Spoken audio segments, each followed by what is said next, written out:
1h06. Bom início de tarde a todos no ar, lado a lado, com a notícia desta sexta-feira, dia 18 de fevereiro de 2022. Programa comigo, Ana Maria Leal, na operação técnica, Davi Pereira. Próximo convidado já está pronto, então vamos conversar aqui sobre saúde agora. Um assunto que acaba sempre sendo atual. Vamos falar com o psicólogo Antônio Chaves Filho, do Hospital Santa Mônica, sobre efeitos do uso da maconha. Vamos entender aqui, nessa conversa, nesse bate-papo, a consequência a longo prazo do uso da erva. Bem, então, Antônio Chaves Filho, muito obrigada pela sua participação aqui nessa sexta-feira. Uma boa tarde. Uma boa tarde, uma satisfação estar aqui com vocês para estarmos dividindo informações nesse dia de conscientização aí do alcoolismo e da dependência química. Tem um eco aqui, Davi Pereira, deixa eu só verificar. É no seu som, tá bem, então. Me conte por que esse assunto acaba sendo importante, independente do período que a gente viva, porque sempre a conscientização é muito importante ser trabalhada. Se faz necessário trabalhar essa questão, porque o uso da cannabis hoje está sendo muito banalizada. Né? Parece que se tornou um modismo, sendo que, na verdade, é uma substância psicoativa, perturbadora do sistema nervoso central e que traz sérios problemas no desenvolvimento global do ser humano. Não simplesmente no organismo, mas também na sociedade, na família, né? Em todos os aspectos gerais do ser humano. E sobre essas consequências? A cannabis, propriamente dita, ela tem consequências que começam de maneira gradativa e leva a um transtorno mais global. No primeiro momento, ela pode até trazer relaxamento e a sensação de prazer, mas o seu uso cotidiano vai levando a pessoa a criar a chamada tolerância. O que é a tolerância? A tolerância é eu necessitar de mais substância para obter o mesmo efeito.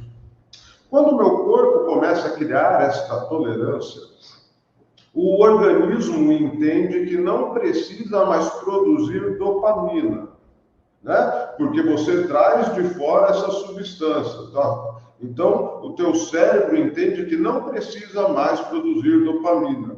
E isso vai aumentando a necessidade de consumo para se chegar naquele estado de humor. Ou seja, a pessoa vai criando dependência.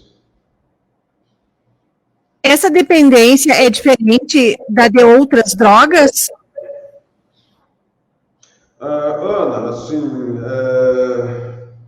dependência é dependência. A gente não pode ficar diferindo drogas lícitas, de ilícitas ou outros tipos de substância. A partir do momento que o ser humano, que a pessoa desenvolve um padrão de uso, né, uma frequência de uso, intensidade, isso já determina a dependência. A gente percebe aí pessoas que têm dependência de medicações, dependência alcoólica, dependência de nicotina e substâncias ilícitas. Né? Independente da substância, dependência é dependência, é padrão de uso, é frequência e intensidade. O uso se notou ampliado, maior em tempos de pandemia? Sem dúvida. Você sabe, Ana, esse período foi tão dificultoso para todos os seres humanos. Primeiro porque não sabíamos o futuro que viria, o que aconteceria. As notícias, de maneira massificada, traziam morte atrás de morte. Era necessário isolamento, né? Quando a pessoa se isola, ela entra em sofrimento psíquico. O ser humano é naturalmente gregário, a gente precisa de inter-relações. Eu me isolo, eu me fecho no meu mundo, passo a viver em relações virtuais, entro em sofrimento psíquico. Esse sofrimento me leva a um estado de adoecimento. A gente percebeu muito desenvolvimento de quadros de ansiedade e depressão.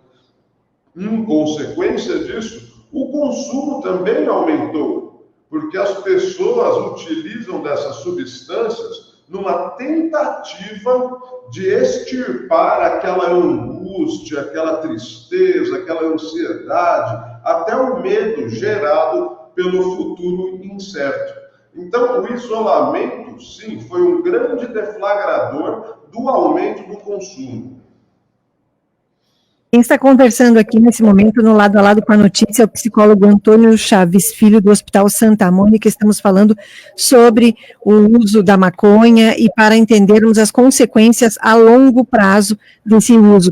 E eu vi em artigo referente a esse assunto, citando o senhor, que é importante saber que os seus mecanismos de prazer podem ser substituídos por outros alimentos e atividades. Então, fale sobre isso, porque muitas das pessoas não têm essa noção, esse conhecimento. Sim, é verdade. Quando a pessoa desenvolve um padrão de dependência, se faz necessário um tratamento. Aqui no Hospital Santa Mônica, nós temos o tratamento voluntário e involuntário. Se faz necessário também o paciente entender que ele é portador de uma doença. Né? As pessoas hoje estão confundindo muito o conceito da maconha medicinal. Né? Nada tem a ver o canabidiol, que é utilizado para determinados quadros patológicos, com o THC, que é justamente a substância psicoativa.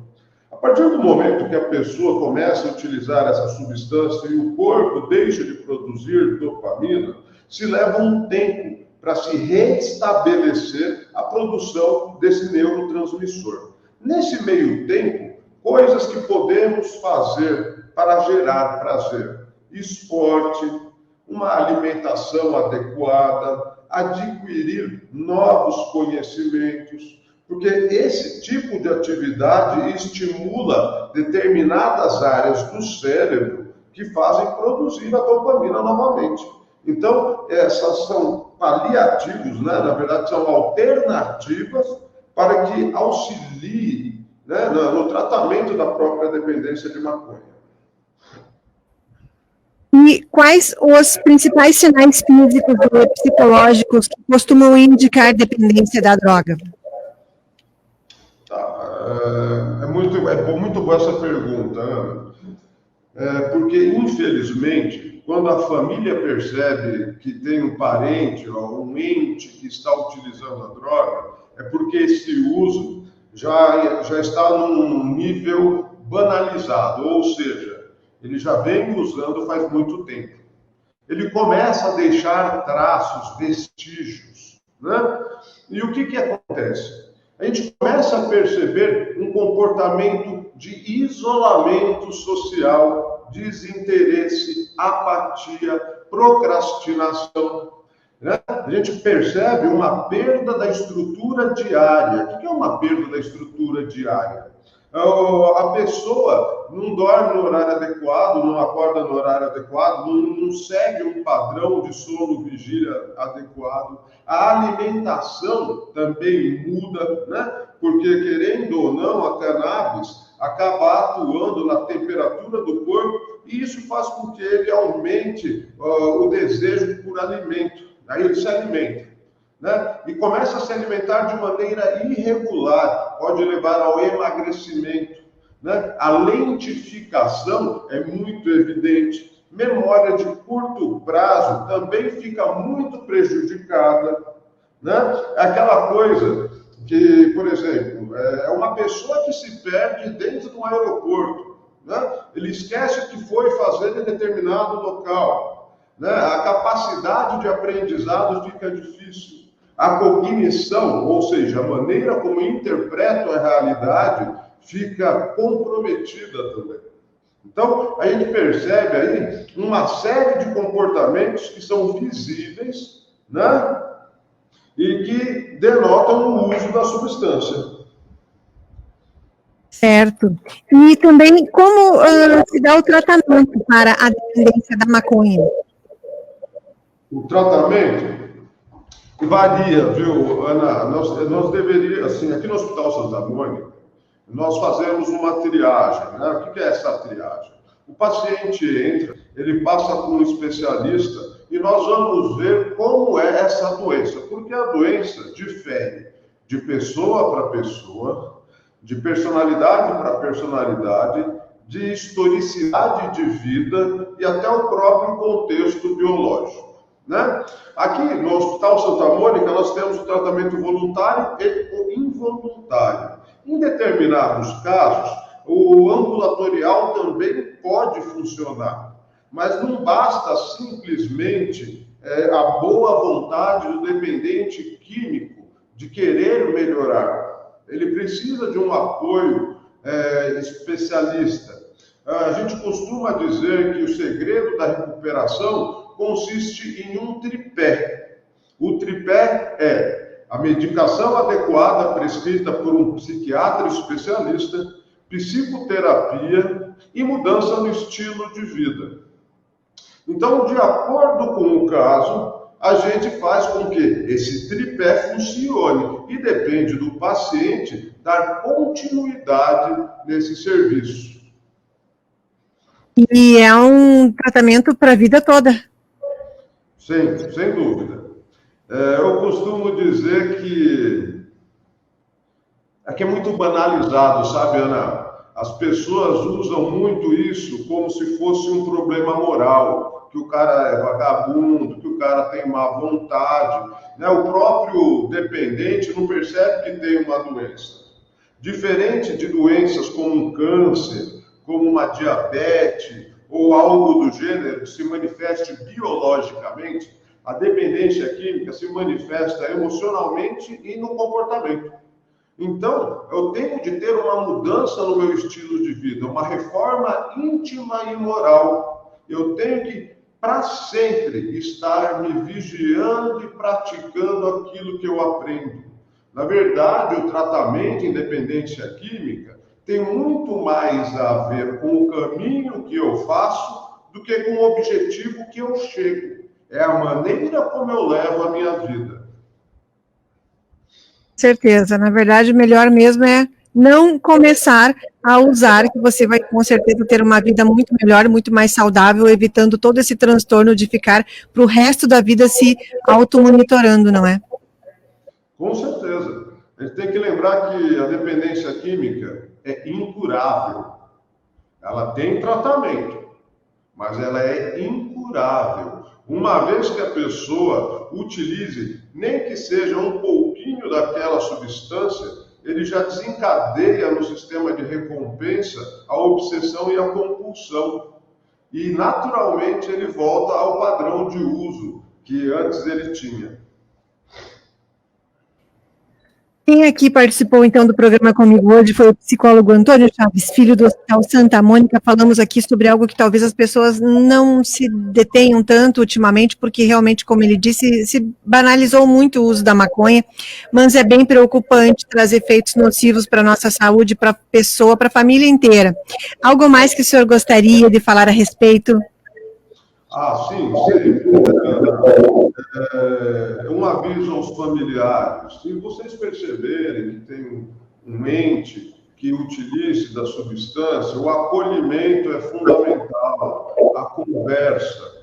Devemos lembrar que a família é a base de tudo. Geralmente a gente segrega aquilo que não entendemos. Não, traga para dentro, busque um tratamento com especialistas. Aqui no Hospital Santa Mônica, nós temos a melhor equipe do Brasil para tratamento em dependência química. Leve para um especialista, leve para uma avaliação. Quanto antes pudermos deter o processo da doença, muito mais fácil é de fazer o tratamento. E para aqueles que utilizam, não desistam. É possível, sim, manter-se sóbrio. é possível se divertir sem utilizar de substâncias psicoativas. Muito obrigada pela sua participação aqui nessa sexta-feira. Nós estamos aqui à disposição e um bom fim de semana. Muito obrigado, Ana Maria, pela oportunidade. Um grande abraço a todos. Muito obrigada. Falamos aqui sobre saúde, conversei com o psicólogo Antônio Chaves Filho, do Hospital Santa Mônica. Quer rever essa entrevista, quer enviar para alguma pessoa, familiar, amigos, pessoas que possam ter interesse nesse assunto, que possam estar vivendo esse tipo de necessidade de ouvir um profissional da área falando a respeito do quanto isso é sério. Você espera o programa terminar e lá fica o link. No facebook.com/portal Gazeta Carazinho, você copia o link e envia para outra pessoa pelo grupo de WhatsApp, pelas outras redes sociais. Você pode compartilhar pelo próprio Facebook também. 1h com